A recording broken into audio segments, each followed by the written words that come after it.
जय हिंद, वंदे मातरम। सभी साथियों को मैं विवेक आप सभी का स्वागत करता हूं। तो साथियों 14 जुलाई के सेकंड शिफ्ट का जो नेवी एमआर का एग्जाम एंड हो चुका है, उस क्वेश्चन का एनालिसिस के साथ हम हाजिर हो चुके हैं। तो साथियों आज के इस सेशन में केवल 20 से 22 प्रश्न हमें मिल पाया है, तो जो कि हम आपको डिस्कस करना चाह रहे हैं आपके साथ कि देखिए कैसा प्रश्न पूछा गया था और क्या यही सेम टू सेम प्रश्न आया।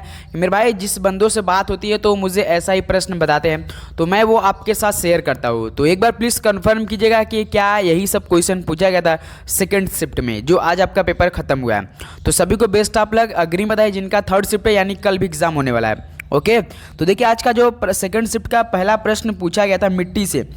तो रेगिस्तान में कौन सी मिट्टी पाई जाती है? तो पहला प्रश्न पूछा था रेगिस्तान में कौन सी मिट्टी पाई जाती है, तो इसका राइट ऑप्शन क्या हो जाएगा?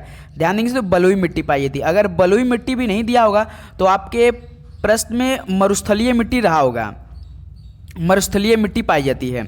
ओके, तो ये पहला क्वेश्चन था। नेक्स्ट सवाल पूछा था सत्य क्वेश्चन नंबर सेकेंड। देखिए WW का पूर्ण बताइए। तो सत्य वर्ल्ड वाइड वेब होता है, ट्रिपल W जो होता है उसका फुल फॉर्म पूछता है। हर शिफ्ट में एक फुल फॉर्म से सवाल पूछा जा रहा है आपके पेपर में।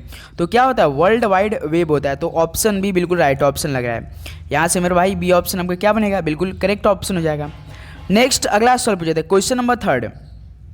देखिए रेगूर मिट्टी का दूसरा नाम क्या होता है? तो साथियों जो रेगूर मिट्टी होता है उसका दूसरा नाम क्या होता है? ये भी सवाल आपके पेपर में पूछा गया था। तो काफ़ी इजी सवाल, काली मिट्टी कहा जाता है। तो यहाँ से सी ऑप्शन आपका क्या बन जाएगा? बिल्कुल राइट ऑप्शन हो जाएगा। नेक्स्ट अगला बताइए क्वेश्चन नंबर 4 क्या दिया सवाल? बिहार का शोक नदी किसे कहा जाता है? ये भी सवाल पूछा था इसका, लेकिन थोड़ा सा लैंग्वेज क्या हुआ था, घुमा दिया था।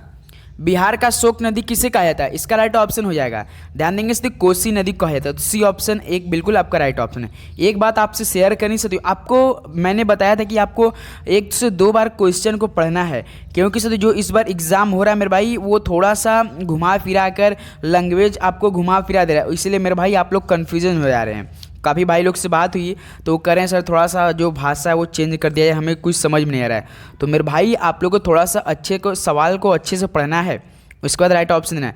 जो कि प्रथम वर्ल्ड कप किस वर्ष आयोजित किया गया था? तो साथियों कल के शिफ्ट ने पूछा था कि भारत किस वर्ष वर्ल्ड कप जीता था? तो 1983 में जीता था। कपिल देव जी की कप्तानी वेस्ट इंडीज को रखा है। लेकिन आज पूछा साथियों कि प्रथम वर्ल्ड कप किस वर्ष आयोजित किया गया था? सभी को पता होगा 1975 में किया गया था। तो यहाँ से जो ए ऑप्शन आपका बिल्कुल राइट ऑप्शन हो जाएगा। नेक्स्ट अगला सवाल पूछा था क्वेश्चन नंबर साथियों 6।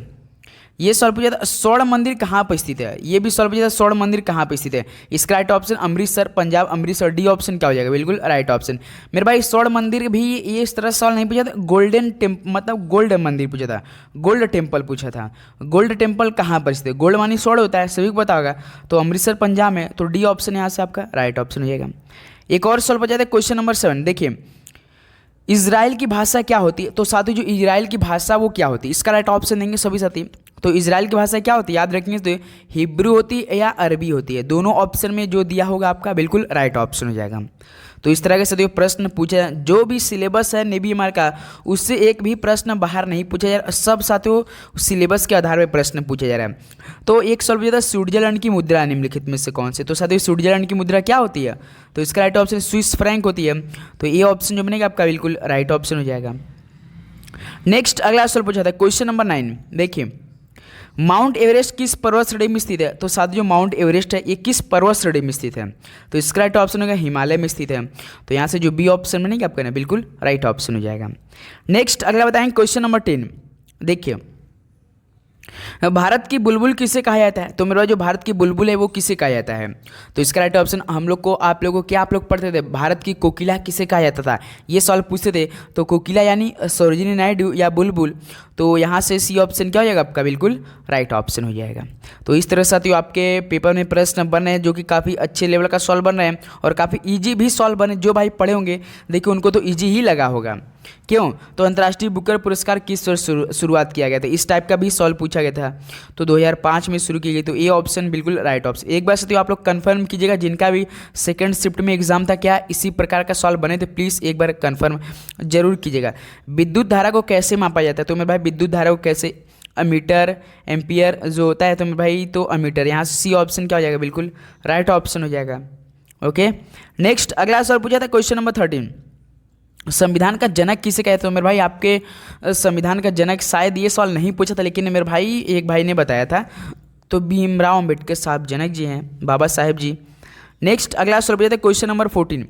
देखिए, धूप में कौन सा विटामिन पाया जाता है? तो साथियों धूप में कौन सा विटामिन पाया जाता है, ये भी सवाल आपके पेपर में पूछा हुआ है, तो याद रखिएगा साथियों। धूप में यानी हम लोग जो धूप में लेते हैं तो कौन सा विटामिन में मिलता है? तो विटामिन डी मिलता है। तो यहाँ से डी ऑप्शन क्या हो जाएगा आपका? बिल्कुल राइट ऑप्शन हो जाएगा। नेक्स्ट अगला सवाल पूछा था क्वेश्चन नंबर 15, देखेंगे सभी साथी। देखिए, अमेजन नदी कहाँ से होकर गुजरती है? तो मेरे भाई ये अमेजन नदी कहाँ से होकर गुजरती है, ये शायद साथियों आपका फर्स्ट शिफ्ट का सवाल है। ये फर्स्ट शिफ्ट में सवाल पूछा था, हमने नहीं कराया था। तो साथियों ये ब्राज़ील से होकर गुजरती है। तो यहाँ से सी ऑप्शन आपका बिल्कुल राइट ऑप्शन के हिसाब से बता रहे हैं साथियों। ऑप्शन दिया था मेरे भाई, बताया था जो बात किया था। तो देखिए अगला सवाल पूछा था पश्चिमी घाटी की सबसे बड़ी चोटी। मेरे भाई हमने कितनी बार ये सवाल कराया है, पश्चिमी घाटी की सबसे बड़ी चोटी कौन सी है? तो इसका राइट ऑप्शन हो जाएगा अनाईमुडी होती है। तो भाई बी ऑप्शन क्या हो जाएगा आपका? बिल्कुल राइट ऑप्शन हो जाएगा। नेक्स्ट एक और सवाल पूछा था क्वेश्चन नंबर 17, भारत का सबसे बड़ा डेल्टा कौन सा है? तो साथियों भारत का जो सबसे बड़ा डेल्टा है वो कौन सा होता है? वो तो सुंदरबन डेल्टा होता है। तो यहाँ से सी ऑप्शन क्या हो जाएगा आपका? बिल्कुल राइट ऑप्शन हो जाएगा। नेक्स्ट और एक सवाल पूछा था क्वेश्चन नंबर 18। देखिए, प्राचीन काल में पूर्व को पश्चिम से कौन सा रास्ता जोड़ता है? तो मेरे भाई जो प्राचीन काल में पूर्व को पश्चिम से कौन सा रास्ता जोड़ता है, तो सभी को पता होगा सिल्क रोड जोड़ता है साथियों। तो ये ऑप्शन आपका राइट ऑप्शन हो जाएगा। तो भाई इस तरह से 18-19 क्वेश्चन मिला है मेरे पास। तो आपसे सभी से रिक्वेस्ट है कि मेरे भाई आप लोग पहला डिस्क्रिप्शन बॉक्स में देखेंगे, पहला लिंक है, आप वहाँ से रिक्वेस्ट है मेरे भाई जो भी क्वेश्चन जिनका भी सेकंड या फर्स्ट शिफ्ट में क्वेश्चन भेजें उससे एनालिसिस हम करवाएंगे। क्या अगले वाले शिफ्टों में ऐसा ही प्रश्न बनेगा? तो मेरे भाई काफ़ी भाई लोग मुझसे कमेंट करेंगे सर सेकंड स्टेज का एग्जाम कब होगा? तो मेरा देखिए आपका इसका रिजल्ट आपका अगस्त के महीने में 100% कन्फर्म है। 15 से लेकर 20 तारीख के बीच में आपका इसका रिजल्ट देखने को मिलेगा, उसके बाद सब मालूम पड़ जाएगा। लेकिन हाँ एक बात बताना है कि सिलेबस सेम टू सेम यही रहेगा, इससे ज़्यादा आपको बिल्कुल तैयारी नहीं करना है। इससे ज़्यादा जो सिलेबस आप इस समय तैयारी करें इसी को और भी मजबूत बनाना है, इसी को थोड़ा सा दिमाग लगाए घुमा फिरा के सवाल बना रहे हैं, उस तरह से आपको तैयारी करना है। इस बार टेंशन नहीं लेंगे, जब रिजल्ट आएगा तो बेहतरीन तरीके से हम लोग तैयारी करने वाले हैं। ओके, तो चैनल बनाए तो सब्सक्राइब जरूर कीजिए साथियों। मिलते हैं नेक्स्ट सेशन में। सभी को जय हिंद, वंदे मातरम, पढ़ते रहिए। ऑल द वेरी बेस्ट, धन्यवाद।